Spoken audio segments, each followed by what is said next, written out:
Welcome to the banker lamp. Please enjoy the video. In this video, I will show how to attach an oxygen regulator.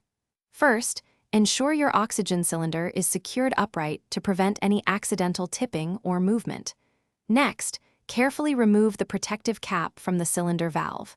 Take a moment to inspect both the cylinder valve and your regulator for any signs of debris or damage. Finally, confirm that your regulator is indeed compatible with the specific type of oxygen cylinder you are using for safe operation. Now, carefully align the regulator's inlet with the cylinder valve outlet. Begin by hand tightening the regulator's nut onto the cylinder valve until it is snug.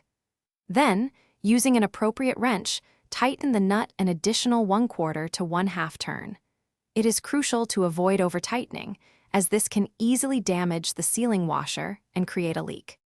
With the regulator connected, slowly open the cylinder valve 1 full turn to pressurize the system.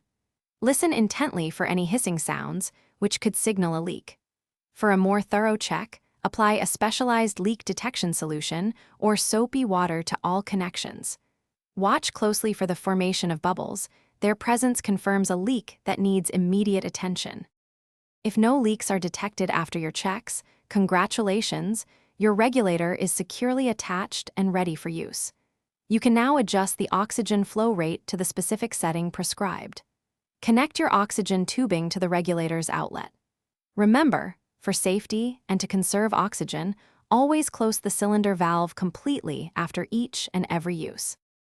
Thanks for watching. If this was helpful, leave a like and consider subscribing. See you next time.